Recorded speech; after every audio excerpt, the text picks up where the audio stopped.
নীলা আপু শোনো, তোমার সাথে একটু কথা ছিল। হুম, বল কি বলবি। এখন না, একটু ওইদিকে চলো। নীলা আপু তার বান্ধবীদের আসছে বলে আমার সাথে একটু দূরে এসে বসে বলে, হুম, বল এবার কি বলবি। নীলা আপু আমি তোমাকে ভালোবাসি, আই লাভ ইউ। তুই আমাকে ভালোবাসিস? কেউ কাউকে প্রপোজ করার সময় আপু বলে, এটা আমার জানা ছিল না। এই পাজি, তুই আমার কত ছোট জানিস? ছোট তো হোক, ছোট তো কি হয়েছে, সিনিয়র ছেলেরা জুনিয়র মেয়েদের সাথে প্রেম করতে পারলে জুনিয়র ছেলেরা কেন সিনিয়র মেয়েদের সাথে প্রেম করতে পারবে না? আচ্ছা, তা তুই সিনিয়র আমাকেই পেলি, আর কেউ ছিল না? আমার অন্য কাউকে ভালো লাগে না, তোমাকেই ভালো লাগে। তোর বাসায় এটা বললে কি হবে জানিস তুই? কি আর হবে, বড়জোর আব্বু মারবে, লেখাপড়া বন্ধ করে দিবে, তাতে কি আসে যায়? যুগ যুগ ধরে প্রেমিকেরা তাদের প্রেমিকার জন্য এসব সহ্য করেছে। লাইলি মজনুর ইতিহাস জানো তো? মজনু তার লাইলির জন্য কত আঘাত সহ্য করেছে। আমি তোমার জন্য মজনুর মতো সব আঘাত সহ্য করতে পারবো। আহারে আমার জুনিয়র মজনু। তা এই ডায়লগ আর কয়জনকে বলেছিস? এর আগে না কাউকে বলেছি, আর এরপর না কাউকে বলবো। আমি সত্যি তোমাকে ভালোবাসি নীলা আপু। ভালোই যদি বাসিস তাহলে আপু বলছিস কেন? এতদিনের অভ্যাস চেঞ্জ হতে একটু সময় তো লাগবে, কিন্তু তুমি তো বললে না আমাকে ভালোবাসো কিনা। পরে বলবো, এখন যা বাসায়। আর কাল সকালে আমার বাসার সামনে চলে আসবি, একসাথে কলেজে আসবো দুজন। ঠিক আছে, এখন একটু আসো, কানে কানে একটা কথা বলবো। আমি নীলের কথা মতো ওর কাছে যেতে আমার গালে কিস করে দেয় এক দৌড়। আমি হা করে তাকিয়ে আছি ওর যাওয়ার দিকে। হঠাৎ আমার বান্ধবী বৃষ্টি এসে বলে, নীলা, নীল তোকে কিস করলো আর এতক্ষণ কি কথা হলো ওর সাথে?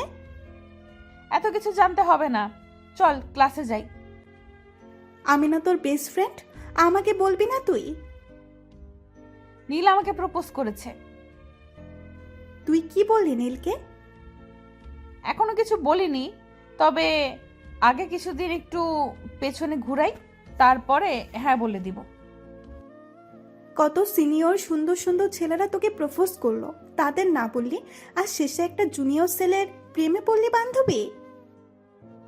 সিনিয়র জুনিয়র এটা ম্যাটার করে না ভালোবাসায়। যদি ভালোবাসাটা সত্যি হয় তবে তাকে আপন করে নিতে ক্ষতি কি? বুঝেছি। তোর মনেও নীলের জন্য লাড্ডু ফুটছে। আচ্ছা এখন চল ক্লাসে যাই। বলে বৃষ্টির সাথে ক্লাসে চলে যাই। আমার পরিচয়টা দিয়ে দিই, আমি নীলা চৌধুরী।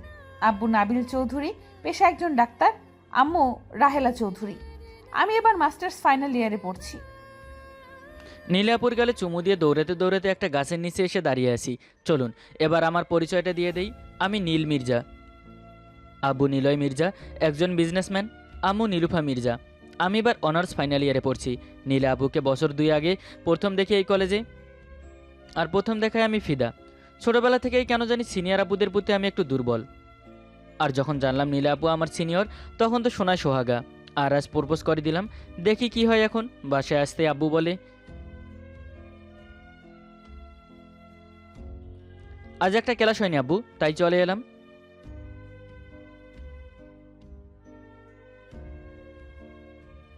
আমি ঠিক আছে বলে রুমে এসে চেঞ্জ করে ফ্রেশ হয়ে নিচে এসে আব্বুর সাথে খাবার খেয়ে রুমে আসতে গেলে আব্বু বলে, এক্সাম আর 3 মাস আছে আব্বু, আর লেখাপড়া ভালোই চলছে। আচ্ছা, আজ তুমি অফিসে যাওনি?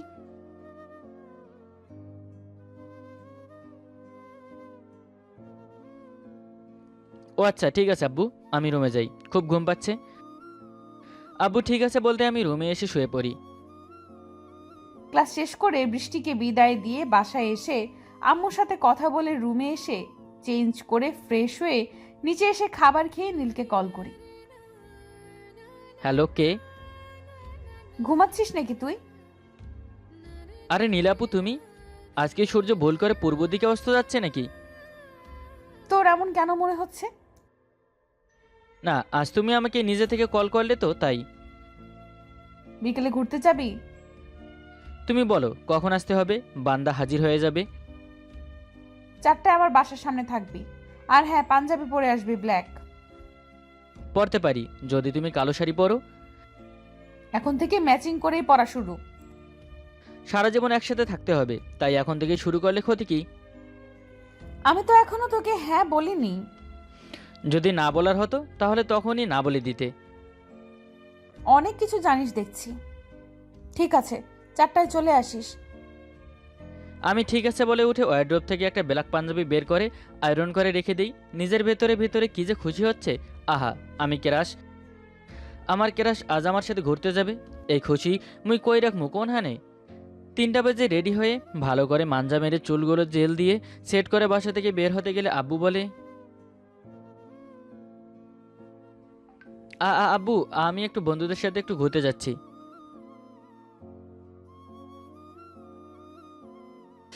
আমি কেন তোতলাবো আব্বু, আমার লেট হয়ে যাচ্ছে, আমি আসি আব্বু। আমি ঠিক আছে বলে বাসা থেকে বের হয়ে বাইক নিয়ে চলে এসি নীলাপুর বাসার সামনে। একটু পর নীলাপু বাসা থেকে বের হতে আমি হা করে তাকিয়ে আসি। চোখে কাজল, ঠোঁটে লাল রঙের ঘরো লিপস্টিক, কপালে ছোট টিপ, মুখে কোনো মেকআপ নেই, তবুও মনে হচ্ছে আমার সামনে কোনো পরি দাঁড়িয়ে আছে। আমি নীলাপুকে দেখতে এতটাই ব্যস্ত, কখন আমার সামনে এসে দাঁড়িয়ে আছে বুঝতে পারিনি। কি রে, এমন করে তাকিয়ে কি দেখছিস? তোমাকে দেখছি, খুব সুন্দর লাগছে তোমাকে, ঠিক আকাশ থেকে নেমে আসা পরীর মতো লাগছে। এত প্রশংসা করতে হবে না, চল। বলেই আমার বাইকে উঠে এক হাত ধরে আর এক হাত আমার কাঁধে রেখে অন্য হাতে আমার কোমর জড়িয়ে ধরে বসে। আমি মুচকি এসে বাইক চালাতে শুরু করি।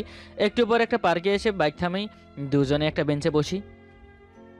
আচ্ছা নীল, এত সুন্দর সুন্দর জুনিয়র মেয়ে থাকতে তুই আমাকে প্রপোজ করলি কেন? তোমাকে ভালোবাসি তাই তোমাকে বলেছি। তোর বাসায় যদি এই সম্পর্ক না মেনে নেয় তখন কি করবি? যদি মানে তাহলে ভালো, নয়তো তোমাকে বিয়ে করে চলে যাব কোথাও। আর যদি আমি রাজি না হই তাহলে কি করবি? তোমাকে সারা জীবন ভালোবেসে যাব, তুমি ছাড়া আর কাউকে আমার লাইফে আসতে দিব না। নীলা আপু আমাকে জড়িয়ে ধরে বলে, এতটা ভালোবাসিস কেন আমায়? আজ থেকে আমি শুধু তোর। আই লাভ ইউ টু নীল।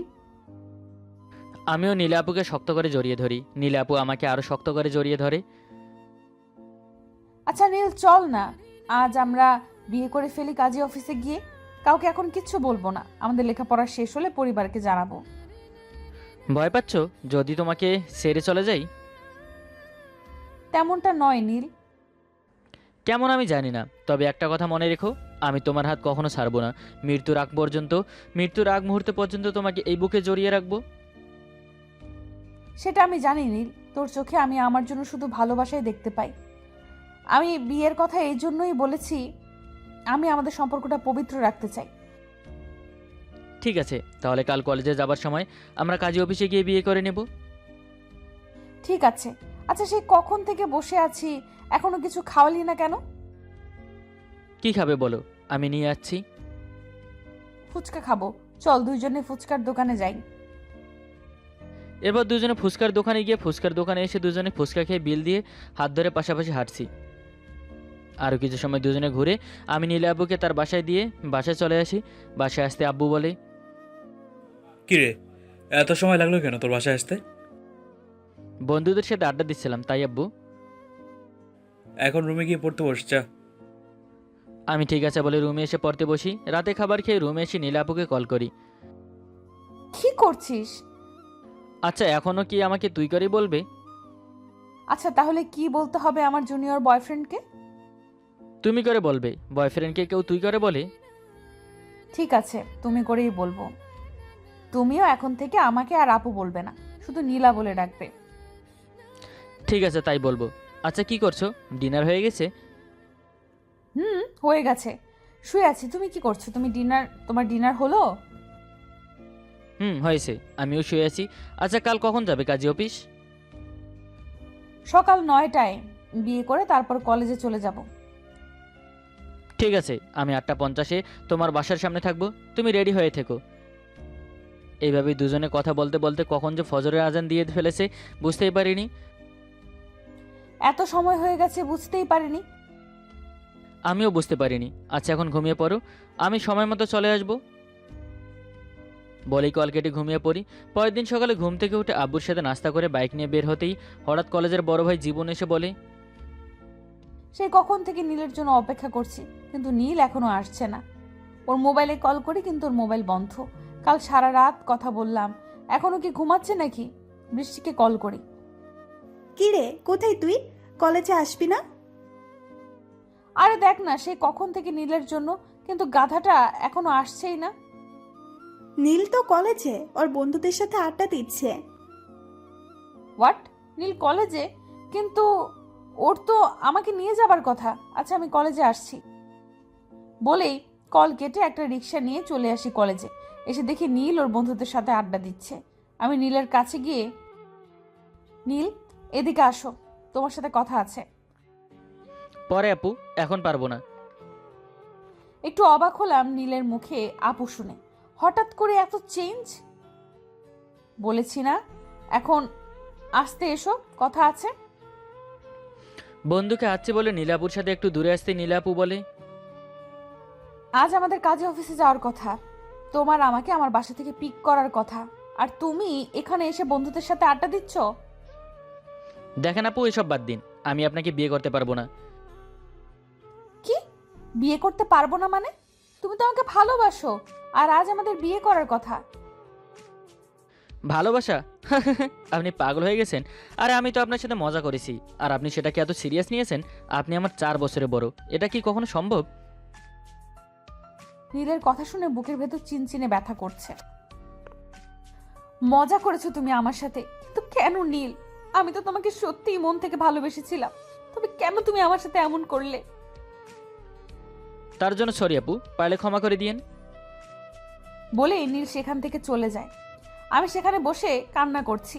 বৃষ্টি আমার কাছে এসে আমাকে ধরে বলে, কি রে নীলা, কি হয়েছে তোর? এভাবে কান্না করছিস কেন? বৃষ্টি, নীল আমার সাথে বেইমানি করেছে। আমাকেও ভালোবাসে না, মজা করেছে, কিন্তু আমি যে ওকে সত্যিই ভালোবেসেছিলাম। কি? ওর এত বড় সাহস তোর সাথে খেলেছে? আমি ওকে আমি বৃষ্টিকে থামিয়ে দিয়ে বলি, হঠাৎ কোথা থেকে জীবন এসে আমার জীবন থেকে আমার দিকে হাত বাড়িয়ে দেয়। আমি জীবনের হাত ধরে উঠে কান্না করতে থাকি। গেটের কাছে এসে পেছনে তাকিয়ে দেখি জীবন ভাইয়ের কাঁধে মাথা রেখে কান্না করছে নীলা। চোখের পানি মুছে বাসায় চলে আসি। এইভাবে দেখতে দেখতে কেটে যায় 15 দিন। এই 15 দিনে না আমি বাসা থেকে বের হয়েছি, আর না ঠিকমতো ঘুমাতে পেরেছি। আব্বু রুমে এসে বলে, নীল, কি হয়েছে তোর বাবা? আজ 15 দিন হয় তুই কলেজে যাচ্ছিস না, বাসা থেকেও বেরোচ্ছিস না, ঠিকমতো খাচ্ছিসও না। কি হয়েছে তোর, বল আমাকে। কিছু হয়নি আব্বু, এমনি ভালো লাগে না বাসা থেকে বের হতে। তুমি অফিসে যাওনি কেন? আমার কাছে মিথ্যে বলছিস? সত্যি করে বলতো, কি হয়েছে তোর? আমি আব্বুকে জড়িয়ে ধরে কান্না করে দিই। আব্বু মাথায় হাত রেখে বলে, কি হয়েছে বাবা, তুই কান্না করছিস কেন, বল আমাকে। আব্বু, আমি আমাদের কলেজের একটা আব্বুকে খুব ভালোবাসি, কিন্তু তাকে আমি কষ্ট দিয়ে ছেড়ে দিয়েছি। কেন, কি হয়েছে? যদি ভালোই বাসিস তাহলে ছেড়ে দিয়েছিস কেন, বল আমায়। আমাদের কলেজের বড় ভাই জীবনও তাকে ভালোবাসে, কিন্তু নীলা আপু আমাকে ভালোবাসে। সেদিন কলেজে যাবার পথে ভাই আমার সামনে এসে বলে নীলা আপুকে ভুলে যেতে, আর আমি যেন তার সাথে সম্পর্ক নষ্ট করে দিই, নয়তো সে তোমার গাড়িতে বোম লাগিয়ে দিবে। আমার গাড়িতে বোম লাগানো এতটা সহজ নয়, তুই জানিস না আমার সাথে কত বডিগার্ডস থাকে। জানি আব্বু, ওদের মধ্যে জহির একজন আছে, আর সে হলো জীবন ভাইয়ের আব্বু। সে তার আব্বুকে দিয়ে বোম লাগাবে বলেছে। আচ্ছা, আমি দেখছি। আর তুই ফ্রেশ হয়ে কিছু খেয়ে নে। তোর নীলাকেই আমি তোর বউ করে আনার ব্যবস্থা করছি, তাও খুব তাড়াতাড়ি। কিন্তু আব্বু, জীবন ভাই যদি? আব্বু দেখবে বলে চলে যায়। আমি চোখ বন্ধ করে শুয়ে আসি। বৃষ্টির সাথে কলেজের পুকুর পাড়ে আসতেই শুনতে পাই জীবন নীলকে বাধ্য করেছে আমার সাথে খারাপ ব্যবহার করার জন্য। আমি জীবনের সামনে যেতেই আমাকে দেখে দাঁড়িয়ে যায়, কিন্তু কিছু বলতে যাবে তার আগেই আমি জীবনের গালে থাপ্পড় দিয়ে বলি, তুই আমার নীলকে বাধ্য করেছিস আমার জীবন থেকে সরে যেতে। ভালো করে কান খুলে শুনে রাখ, আমি নীলের ছিলাম, আছি, আর সারা জীবন থাকবো। বলেই কলেজ থেকে বের হয়ে একটা রিক্সা নিয়ে চলে আসে নীলের বাসায়। নীলের বাসায় এসে কলিং বেল দিতেই একজন ভদ্রলোক দরজা খুলে বলে, তুমি কে মা, আর কার কাছে এসছো? আমি নীলা, নীল বাসায় আছে। ও, তুমি নীলা? আমার ছেলের পছন্দ আছে বলতে হবে। ওপরে গিয়ে হাতের ডানের 2 নম্বর রুম যাও, গিয়ে দেখো তোমার বিরহে দেবদাস হয়ে আছে। আর তার আগে তোমার বাসার ঠিকানাটা দিয়ে যাও মা। তোমার আব্বু আমার সাথে কথা বলে তোমাদের বাসায় গিয়ে বিয়ের কথা বলে আসি। আমি আঙ্কেলকে আমার বাসার ঠিকানা বলে মাথা নিচু করে ওপরে এসে নীলের রুমে ঢুকে দেখি শুয়ে আছে মন খারাপ করে। এই যে আমার জুনিয়র মজনু। নীলের কণ্ঠ শুনতে পেয়ে পিছনে তাকিয়ে দেখি দরজার সামনে দাঁড়িয়ে আছে। আমি দু হাতে চোখ ডলে ডলে সামনে তাকিয়ে দেখি না, সত্যি তো দাঁড়িয়ে আছে। আমি স্বপ্ন না, সত্যি এসেছি। তুমি এখানে কি করছো? নীলা কিছু না বলে ঠাস করে আমার গালে থাপ্পড় দিয়ে আমাকে জড়িয়ে ধরে কান্না করে দেয়। আমাকে কেন সত্যিটা বললে না? জীবন আঙ্কেলকে মারার কথা বলে হুমকি দিয়েছে। তুমি জানলে কি করে এই কথা? এরপর নীলা আমাকে সব বলে। আমি নীলাকে শক্ত করে জড়িয়ে ধরি। আরও কিছু সময় দুজন দুজনকে জড়িয়ে ধরে থাকি। আব্বু নীলাদের বাসায় গিয়ে আমাদের বিয়ে ঠিক করে আসে। আর জীবন ভাইকে পুলিশ দিয়ে ধরিয়ে দিতে চাইলে তার আব্বু কান্নাকাটি করে আব্বুর কাছে। আব্বু মাফ করে দিলেও আর জীবন ভাইয়ের আব্বুকে চাকরিতে রাখে না। একটু আগেই খুব ধুমধাম করে আমার আর নীলার বিয়ে হয়ে যায়। আমি বাসর ঘরে আসতে নীলা আমার পাশ হয়ে সালাম করে। আমি নীলাকে তুলে ওর কপালে চুমু দিয়ে বুকে জড়িয়ে ধরে বলি, এই যে আমার সিনিয়র লায়লা, আজকে কি তোমার জুনিয়র মজনু তোমাকে? পারে তো। এখন থেকে যে এই জুনিয়র মজনুই আমার সব। আর শোনো, কখনো যদি কেউ আমার থেকে দূরে চলে যেতে বলে আর তুমিও তাই করো, তবে আমি কিন্তু মরে যাব। আর কখন এমন ভুল করবো না। আসলে ছোট ছিলাম তো, তাই এত কিছু বুঝিনি। আচ্ছা, তখন ছোট ছিলে, আর এই 20 দিনে এত বড় হয়ে গেছো যে সোজা বিয়ে করে ফেললে। হয়েছি তো। আর আমি আমার এই সিনিয়র বউটার ওপর যে ফিদা হয়ে আছি। আচ্ছা, এবার কথা রেখে আমরা কাজে লেগে যাই। বড্ড পাজি হয়ে গেছো। আর কে শোনে কার কথা? এরপর শাটার ডাউন, দোকান বন্ধ। এই যে গল্প শুনে চলে গেলে আপনাদের নামে মামলা করে দেবো। যাবার আগে লাইক, কমেন্ট, শেয়ার আর আমাদের চ্যানেলে নতুন হলে অবশ্যই আমাদের চ্যানেলে সাবস্ক্রাইব করে যাবেন। আর যারা পেজ থেকে দেখছেন এখনও ফলো করে না থাকলে আমাদের পেজটি ফলো করে রাখবেন। সবাইকে ধন্যবাদ, ভালোবাসা ও বিরাম। আল্লাহ হাফিজ।